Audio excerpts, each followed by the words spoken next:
வயதில் பாலர் பள்ளி, 6 வயதில் முதலாம் ஆண்டு, 4ஆம் வகுப்பு 3ஆம் படிவத்தில் கற்றல் மதிப்பீட்டு தேர்வு.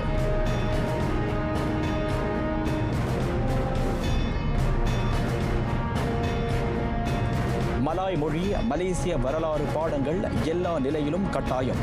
உயர்கல்வி அமைச்சின் கீழ் 6ஆம் படிவம் மெட்ரிகுலேஷன்.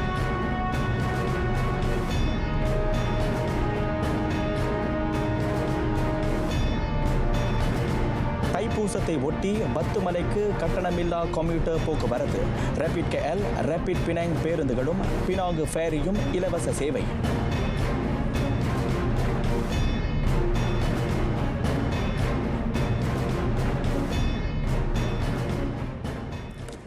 வணக்கம், சலாம் மலேசிய மடானி. ஆர்த்தியம் தமிழ் செய்திகள் உங்களுக்காக. உங்களுடன் நான் ஹரிஹரன் சண்முகநாதன். 5 வயதில் பாலர் கல்வி நிறைவு, 6 வயதிலேயே முதலாம் ஆண்டு. 2027 அவை செயலாக்கப்படும். 2026, 2035 தேசிய கல்வி திட்டத்தை அறிமுகம் செய்து வைத்து பிரதமர் டத்தோஸ்ரீ அன்வார் இப்ராஹிம் இந்த அறிவிப்புகளை வெளியிட்டார். மாணாக்கர் 6 வயதில் முதலாம் ஆண்டில் அடி எடுத்து வைப்பது இன்னமும் கட்டாயமாக்கப்படவில்லை. பெற்றோர் மட்டுமல்லாது தொடர்புடைய பல்வேறு தரப்பினரும் புதிய கல்வி சூழலுக்கு தங்களை ஆயத்தப்படுத்திக் கொள்ள ஏதுவாக இந்த கால வரையறை வழங்கப்படுகிறது. நாட்டின் அதிகாரப்படியான கல்வி முறையில் மாணாக்கரின் நுழைவு வயது மறுசீரமைக்கப்பட்டிருப்பதன் ஒரு பகுதியாக இந்த திட்டம் அமைகிறது.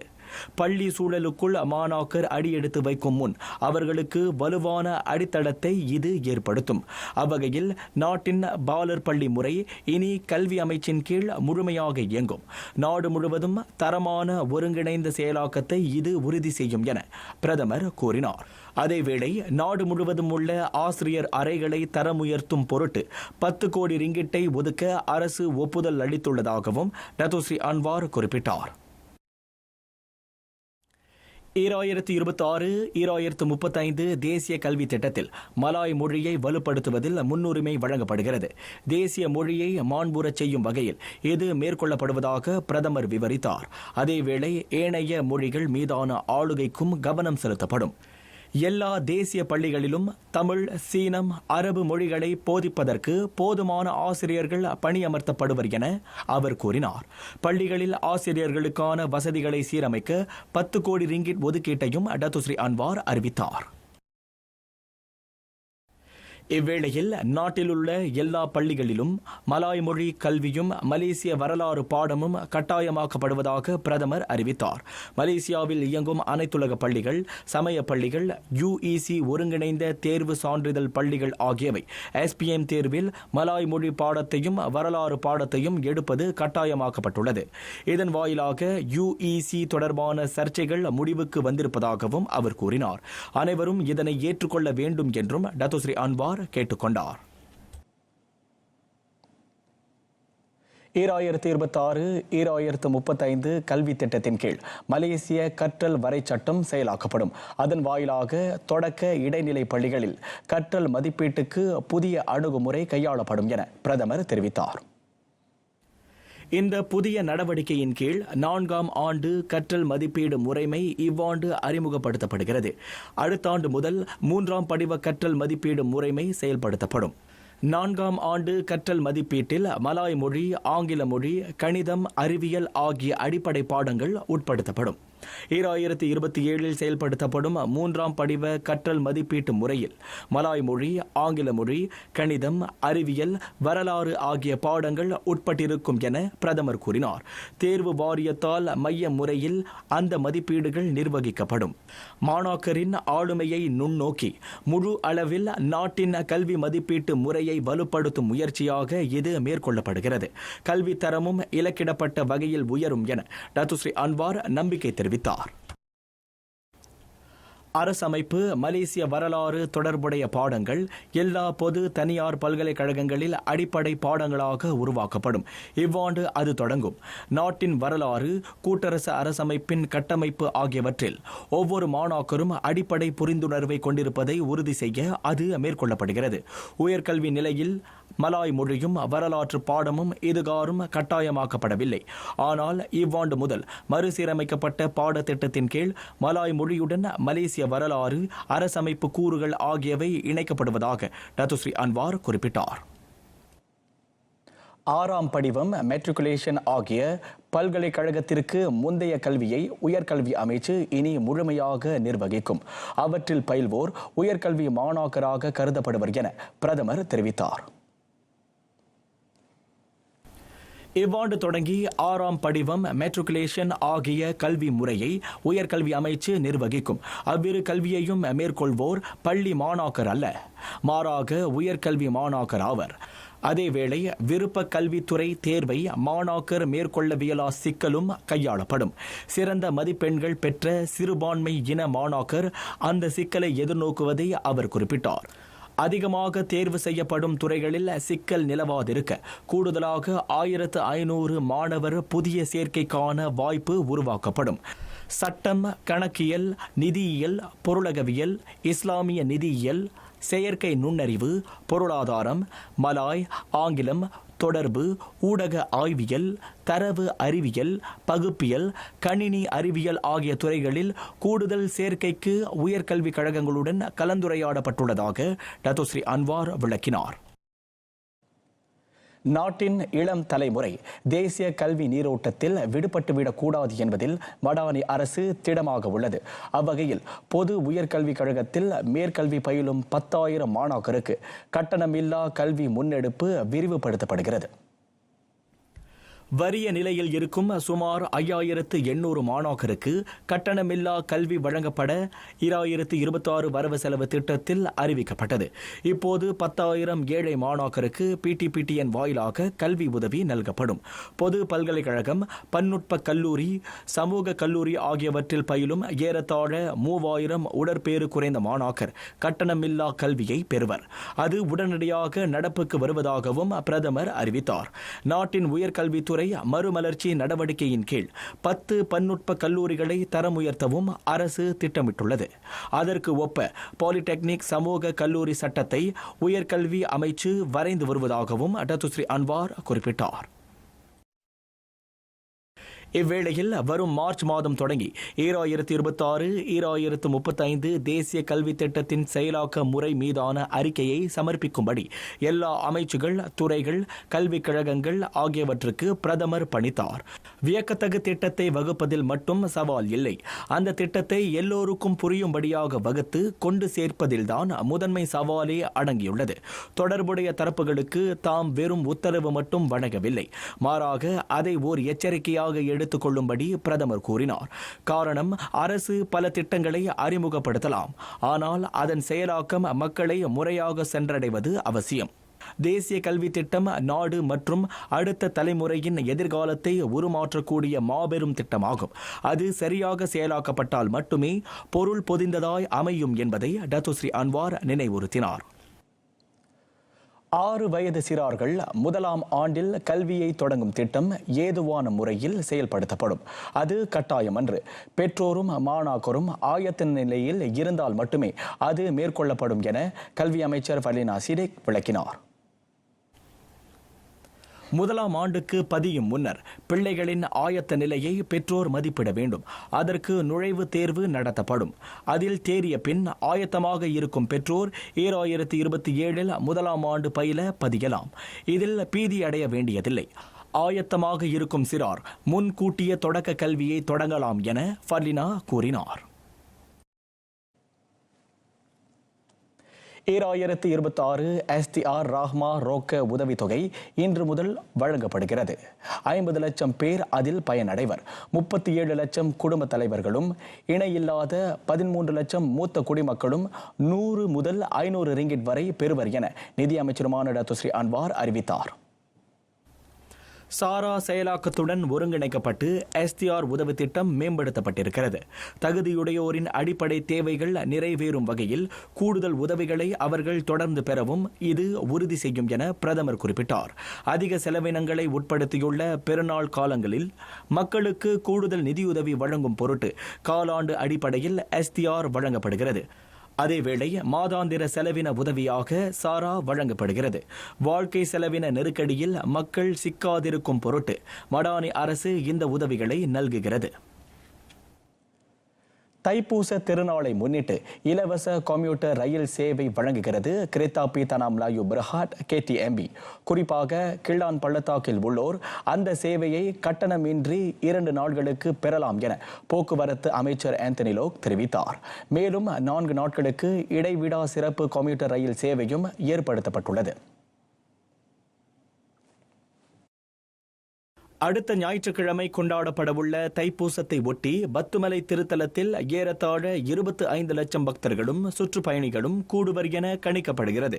அவர்களின் நடமாட்டத்தை எளிதுபடுத்துவதற்கும் சீர்படுத்துவதற்கும் அந்த முன்னெடுப்பு கையாளப்படுவதாக அமைச்சர் விவரித்தார்.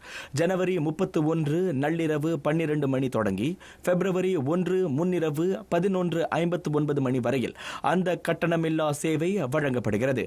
அதற்கான செலவு 10 லட்சம் ரிங்கிட்டை எட்டுகிறது. மொத்தமாக 609 பயணங்கள் கையாளப்படும் என அவர் கூறினார். KL சென்ட்ரலில் 2026 தைப்பூச திருநாளை முன்னிட்டு KTM கம்யூட்டர் ரயில் சேவை தொடர்பில் நடத்தப்பட்ட ஊடகத்தார் சந்திப்பில் அவர் இவ்விவரங்களை வெளியிட்டார்.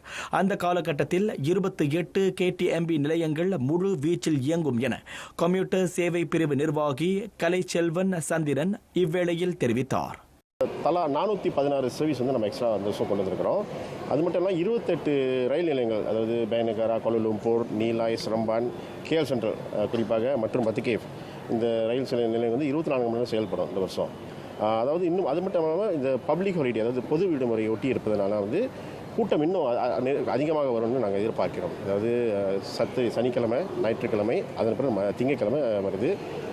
அது பிற்பாடு கூட்டரசு விடுமுறையே வருது செவ்வாய்க்கிழமை. ஸோ அதனால் கூட்டம் அதிகமாக இருக்குன்னு எதிர்பார்க்குறோம். பயணிகள் எப்போதும் நாங்கள் இலவசமாக கொடுத்தாலும் சற்று பொறுமையுடனும் எங்களோட வேலைகளை கொஞ்சம் புரிஞ்சுக்கொண்டு கொஞ்சம் ரயில் சேவையை பயன்படுத்துமாறு கேட்டுக்கொள்கிறோம். அது மட்டும் இல்லாமல் credit card, debit card, touch and go, வங்கி அட்டையை பாய்ச்சி கூட இந்த சேவையை அவங்க பயன்படுத்தலாம்னு கேட்டுக்கொள்கிறோம்.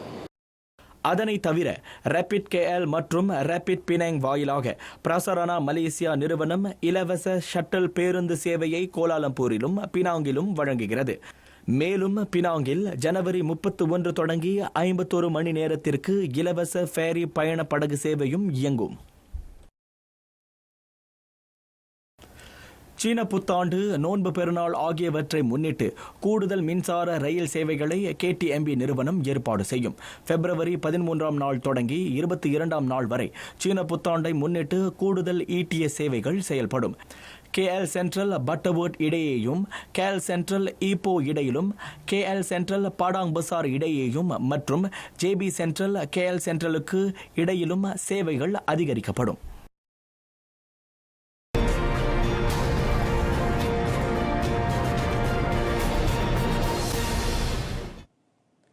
வர்த்தகத் துறையில் வரலாறு படைத்திருக்கிறது மலேசியா.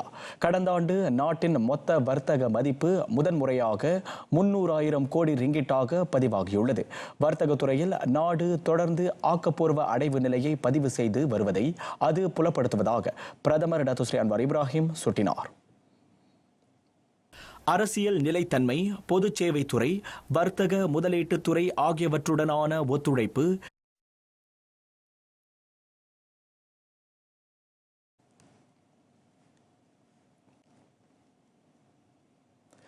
கள்ளச்சந்தைக்கு எதிராக கடும் நடவடிக்கையை அரசு தொடர்ந்து கையாளும். பல்லாண்டுகளாக நடப்பில் உள்ள முறையற்ற வணிக கூட்டு, கடத்தல் ஆகியவற்றையும் அஃது உட்படுத்தியிருக்கும். அந்த உறுதியை டத்துஸ்ரீ அன்வார் இப்ராஹிம் வழங்கினார். கள்ளச்சந்தைக்கு வித்திடும் முறையற்ற வணிக கூட்டு கிள்ளான் துறைமுகம் வரை காணப்படுகிறது. அது பேரளவிலான கடத்தலுக்கு வழிவகுக்கிறது. பல்லாண்டுகளுக்கு மேல் தொடரும் எதிர்மறை நடவடிக்கைகளுக்கு எதிரான செயல்பாடு மேற்கொள்ளப்படும். கடந்த கால நலிந்த முறைமையால் அவற்றை மேற்கொள்ள சொற்ப காலம் பிடிக்கும் எனவும் அவர் கோடிக்காட்டினார். அவற்றை துடைத்தொழிக்கும் நடைமுறை குறித்து மக்களவையில் தெரிவிக்கப்படும் என டத்துஸ்ரீ அன்வார் குறிப்பிட்டார்.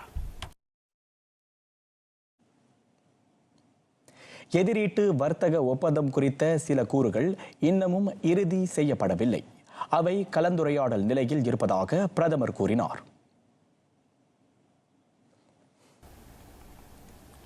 அதற்குரிய மறுமொழிக்கான தேதியும் முடிவு செய்யப்படவில்லை. ஆதலால் அதனை இப்பொழுது நடைமுறைப்படுத்தவியலாது என பிரதமர் விளக்கினார். அந்த விவகாரத்தை முதலீட்டு வர்த்தக தொழில் அமைச்சர் டத்துஸ்ரீ ஜோஹாரி அப்துல் கானி கையாள்கிறார். ஆர்ட் தொடர்பிலான 35 கேள்விகளுக்கான விளக்கத்தையும் அவர் அளிப்பார். அதில் மேற்கொள்ளப்படும் மேம்பாடு சீரமைப்பு குறித்து அவர் தெரிவிப்பார். எடுத்துக்காட்டாக அதில் 72ஆம் உட்பிரிவு ஏனைய கூறுகள் குறித்து அவர் விளக்கம் அளிப்பார். அமெரிக்க வர்த்தக நிகராளி அந்த உறுதியை அமைச்சருக்கு வழங்கினார். அந்த உறுதிப்பாடு எழுத்து வடிவில் இருப்பது நன்று என மலேசியா கருதுவதாக அவையில் டத்துஸ்ரீ அன்வார் குறிப்பிட்டார். வெனிசுவேலா உள்நாட்டு விவகாரத்தில் அந்நிய தலையீடுகள் இருக்கக்கூடாது. அது அனைத்துலக சட்டங்களுக்கும் ஒரு நாட்டின் இறையாண்மைக்கும் புறம்பானது. அந்த நிலைப்பாட்டில் மலேசியா தொடர்ந்து திடமாக உள்ளதென டத்துஸ்ரீ அன்வார் உரக்க கூறினார். வெனிசுவேலா அதிபர் நிக்கோலஸ் மடூரோவையும் அவரது மனைவி சிலியா புளோரஸையும் மீண்டும் அவர்களின் தாயகத்திற்கே அனுப்பி வைக்கும்படி தாம் அமெரிக்காவை வலியுறுத்தி வருவதாக பிரதமர் தெரிவித்தார். பிற நாடுகளின் ஆக்கிரமிப்பையோ தலையீட்டையோ தாம் விரும்பவில்லை என்பதை ஈரானுக்கு அடுத்து வெனிசுவேலாவும் தெளிவாக எடுத்துரைத்துள்ளது. கிரீன்லாந்து விவகாரத்திலும் வாஷிங்டனுடனான பேச்சுகளுக்கு பின்னர் டென்மார்க் மற்றும் ஐரோப்பாவின் முடிவை கோலாலம்பூர் ஏற்றுக்கொள்கிறது. சுதந்திரமும் இறையாண்மையையும் கொண்ட நாட்டை இன்னொரு நாடு ஆக்கிரமிக்க முயல்வதை ஒருபோதும் ஏற்றுக்கொள்ள இயலாது. அதுவே மலேசியாவின் நிலைப்பாடும் கூட என மக்களவையில் டத்துஸ்ரீ அன்வார் குறிப்பிட்டார். அமெரிக்க அதிபர் டொனால்ட் ட்ரம்ப் முன்மொழிந்திருக்கும் பீஸ் கமிட்டி ஆணையம் அந்த தீர்மானத்துக்கான ஆதரவு நிலைப்பாட்டில் கவனமாக மலேசியா முடிவெடுக்கும் என டத்துஸ்ரீ அன்வார் விவரித்தார். அமைதி கொள்கைக்கு மலேசியா என்றும் ஆதரவை புலப்படுத்தும். அதேவேளை அதன் அமைப்பு முறை, உறுப்பினர் கண்ணோட்டம் ஆகியன ஆய்வுக்கு உட்படுத்தப்பட வேண்டியவை என பிரதமர் கருத்துரைத்தார். ஈராக் போரில் நேரடியாக ஈடுபட்ட பிரிட்டன் முன்னாள் அதிபர் டோனி பிளேயர் அதில் உறுப்பியம் வகிக்கிறார். பாலஸ்தீனம் காசா விவகாரத்தில் அவரது ஒளிமறைவான அறமற்ற நிலைப்பாடு ஐயத்தை மேலெழச் செய்வதாக அவர் கூறினார். இஸ்ரேலிய பிரதமரும் அதில் உறுப்பினராக உள்ளார். வரும் வெள்ளிக்கிழமை நடைபெறவிருக்கும் அமைச்சரவை கூட்டத்தில் மலேசியாவின் நிலைப்பாடு உறுதிப்படுத்தப்படும் முன்னர் அந்த ஆணையத்தில் உறுப்பியம் வகிப்போர் பட்டியல் பெறப்படும். அரபுலக துருக்கிய தலைவருடனும் அது குறித்து பேசப்படும். காசா சிக்கலுக்கு அந்த ஆணையம் சரியான நீதி வலுவா தீர்வாக அமையும் என மலேசியா இன்னமும் கருதவில்லை. காசாவில் தொடர் தாக்குதல் தொடுக்கப்படுவதையும் அவர் சுட்டிக்காட்டினார். போரை நிறுத்தி உணவு, இன்றியமையா பொருட்கள் உள்ளிட்ட மாந்தநேய உதவிகள் முறையாக அங்கு சென்று சேர்வதற்கு முதலில் முதன்மை அளிக்கப்பட வேண்டும் என இன்றைய அவையில் டத்துஸ்ரீ அன்வார் வலியுறுத்தினார். தென்கிழக்காசிய வட்டாரத்தில் நடக்கும் பிணக்குகளையும் சர்ச்சைகளையும் நடுவராக இருந்து தீர்த்து வைக்க மலேசியா தொடர்ந்து உறுதி பூண்டுள்ளது. அமைதியான, சுதந்திரமான நடுநிலை வகிக்கும் வட்டாரமாக திகழ வேண்டும் என்ற ஆசியானின் அடிப்படை கொள்கைக்கு இணங்க அஃது அமைவதாக வெளியுறவு அமைச்சர் டத்துஸ்ரீ முகமது ஹசான் தெரிவித்தார். தென்கிழக்காசிய வட்டாரம் அமைதியையும் வட்டார நிலைத்தன்மையையும் தக்க வைப்பதன் மீது கவனம் செலுத்துகிறது.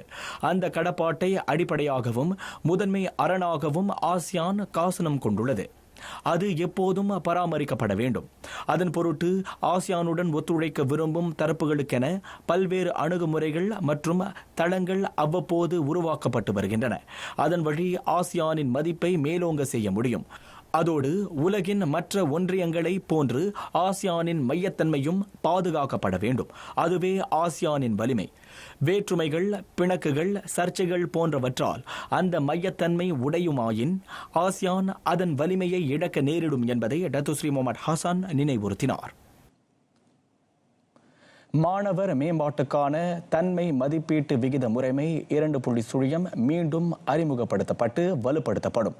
2028க்குள் எல்லா பொது பல்கலைக்கழகங்களிலும் அது முழுமையாக அறிமுகம் காணும் என உயர்கல்வி துணை அமைச்சர் அடாம் அட்லி அப்துல் ஹலீம் தெரிவித்தார்.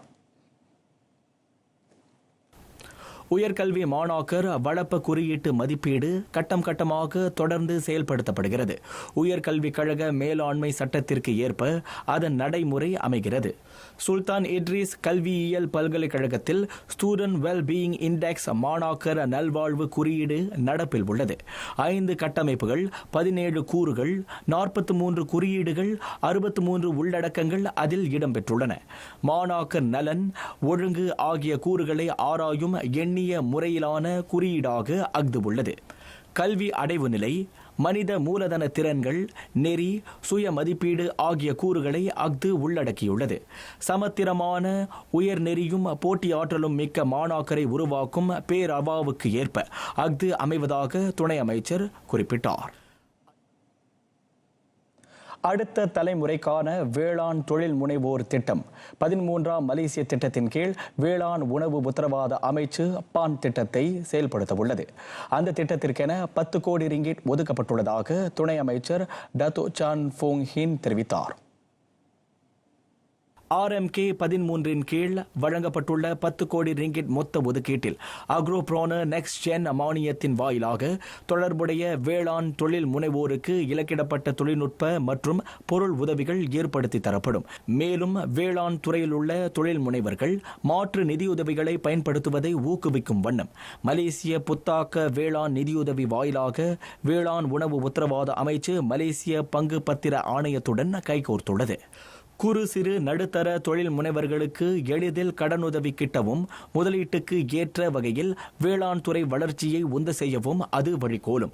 12ஆம் மலேசிய திட்டம் நெடுகிலும் 3914 வேளாண் தொழில் முனைவோர் 8,61,60,000 ரிங்கிட் மதிப்பிலான மானியத்தை பெற்றதை டத்தோ சான் ஃபோங் ஹின் அவையில் சுட்டினார்.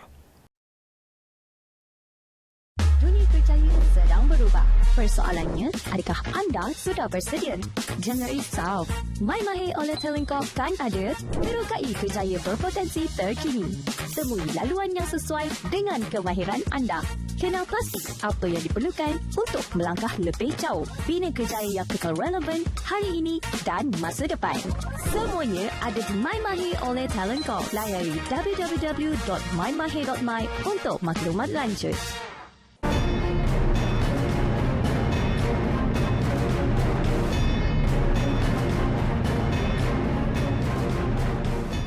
ஜப்பானில் பிப்ரவரி 8ஆம் தேதி தேர்தல். அதற்கு வழிவிடும் வகையில் இந்த வாரம் நாடாளுமன்றம் கலைக்கப்படும் என பிரதமர் செனாய் தகாய்ச்சி அறிவித்துள்ளார். இந்த திடீர் தேர்தலில் தமது கொள்கைகளை நிறைவேற்ற வலுவான அதிகாரத்தை அவர் எதிர்பார்க்கிறார். ஜப்பானில் வரும் 23ஆம் தேதி நாடாளுமன்றம் கலைக்கப்பட்டு 27ஆம் தேதி தேர்தல் பரப்புரைகள் தொடங்கப்படும். பின்னர் அடுத்த மாதம் 8ஆம் தேதி வாக்களிப்பு நடத்தப்பட்டு வாக்குகள் எண்ணப்படும். கடந்த ஆண்டு அக்டோபரில் செனாய் தகாய்ச்சி அந்நாட்டின் முதல் பெண் பிரதமராக பதவியேற்ற பின்னர் நடைபெறும் முதலாவது தேர்தலாக இது உள்ளது. பதவியேற்புக்கு முதல் நாள் அவரின் தாராளவாத மக்களாட்சி கட்சி IDP ஜப்பானின் புத்தாக்க கட்சியுடன் கூட்டணி உடன்பாட்டில் கையெழுத்திட்டது. ஜப்பானில் மக்களவை உறுப்பினர்கள் நாடாளுமன்றம் கலைக்கப்படாவிடில் 4 ஆண்டு தவணைக்கு சேவை செய்யலாம் என அந்நாட்டு அரசமைப்பு கூறுகிறது. ஸ்பெயின் கோடோபா நகரில் 2 அதிவேக ரயில்கள் நேருக்கு நேர் மோதிக்கொண்டன. அந்த விபத்தில் குறைந்தது 41 பேர் பலியானதுடன் 200க்கும் மேற்பட்டோர் காயமடைந்ததை அடுத்து தேசிய அளவில் 3 நாள் துக்கம் அனுசரிக்கப்படுவதாக அந்நாட்டு பிரதமர் பெட்ரோ சாnchez அறிவித்துள்ளார். தலைநகர் மெட்ரிட்டிலிருந்து தெற்கே 370 கிலோமீட்டர் தொலைவில் ஞாயிறு இரவு அந்த கோர விபத்து நிகழ்ந்தது. மலாகா நகரிலிருந்து மெட்ரிட் நோக்கி 300 பயணிகளுடன் சென்ற அதிவேக ரயிலின் பின்பகுதி பெட்டிகள் திடீரென தடம் புரண்டு அருகேயுள்ள தண்டவாளத்தில் சாய்ந்தன. சுமார் 200 பயணிகளுடன் எதிரே வந்த மற்றொரு அதிவேக ரயில் அந்த பெட்டிகள் மீது மோதி தடம் புரண்டது. இதுகுறித்து கருத்துரைத்த போக்குவரத்து அமைச்சர், நேர் தண்டவாள பாதையில் ரயில் விபத்து நிகழ்ந்திருப்பது மிகவும் வியப்புக்குரியது என கூறினார். மீட்பு நடவடிக்கைகள் தொடரும் வேளையில் விபத்துக்கான காரணம் ஆராயப்பட்டு வருகிறது.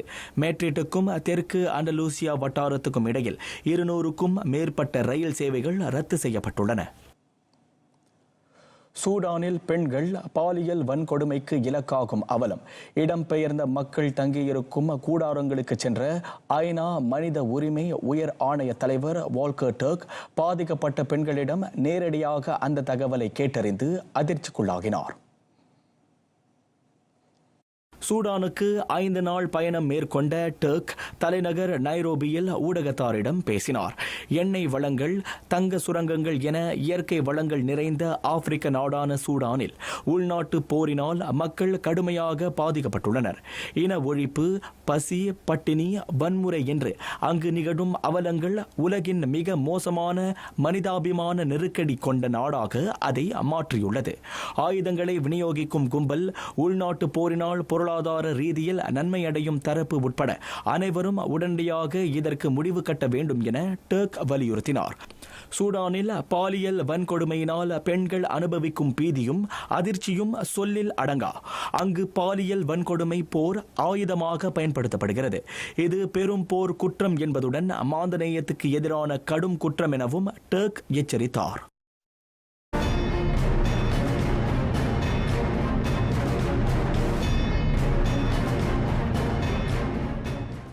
தொடக்கப்பள்ளி மாணாக்கர் மத்தியில் காற்பந்து விளையாட்டை ஊக்குவிப்பதிலும் தொடர்ந்து முக்கிய பங்காற்றுகிறது மித்ரா.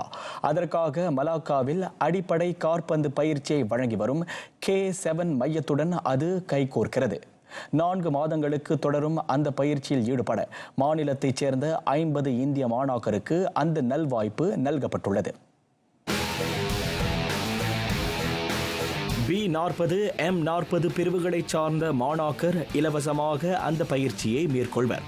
அவர்களுக்கு காற்பந்து விளையாட்டுக்கு தேவையான அனைத்து உபகரணங்களும் இலவசமாக வழங்கப்படும். அதோடு அவர்களை 5 பயிற்றுனர்கள் வழிநடத்துவர்.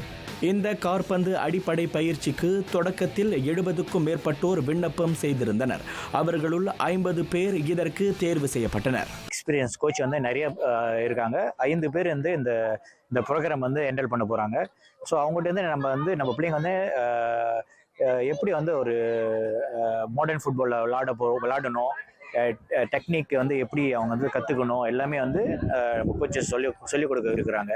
அதாவது இப்போ மாடர்ன் ஃபுட்பாலில் நீங்கள் பார்த்தீங்களா, கோஆர்டினேஷன், ஃப்ளெக்சிபிலிட்டி ட்ரைனிங், அப்புறம் ஸ்மால் சைடட் கேம்ஸ். ஸோ இதெல்லாம் நம்ம இந்த 4 மாத காலகட்டத்தில் இந்த பிளேயர்ஸ் எல்லாத்துக்கும் நம்ம சொல்ல இருக்கிறோம். இந்த பயிற்சியை சம்பந்தப்பட்ட மாணவர்கள் முறையாக நிறைவு செய்வர் என ராஜன் நம்புகிறார். அதற்காக அவர்களும் அவர்களின் பெற்றோரும் ஒப்பந்தம் இசைவு ஆவணத்தில் கையெழுத்திட்டனர். இந்த பயிற்சி மலாக்கா ஆயர்க்ரோவில் உள்ள டுசான் டாத்தோ மூராட் திடலில் நடத்தப்படும். சனி, ஞாயிற்றுக்கிழமைகளில் காலை 8 மணி தொடங்கும் அந்த பயிற்சி 2 மணி நேரம் தொடரும். ராஜன் தலைமையில் K7 காற்பந்து மையம் மலாக்காவில் 5 ஆண்டுகளாக இயங்குகிறது.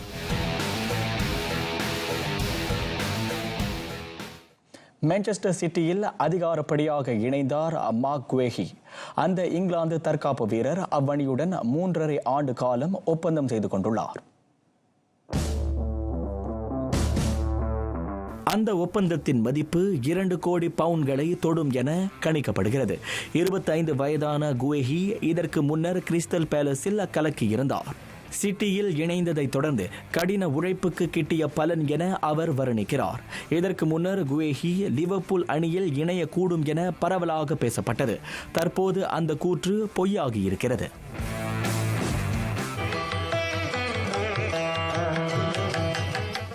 திருக்குறள்: வான் நின்று உலகம் வழங்கி வருதலால் தான் அமிழ்தம் என்றுணரப் பாற்று. வான் மழையினால் உலகம் வாழ்கிறது. மண்ணிடத்து பெய்யும் அந்த மழை உலகுக்கு அமிழ்தம் போன்றது என வானின் சிறப்பினை போற்றுகிறார் திருவள்ளுவ பேராசான். நிறைவடைகின்றன ஆர்டிஎம் தமிழ் செய்திகள். எங்களோடு இணைந்ததற்கு நன்றி.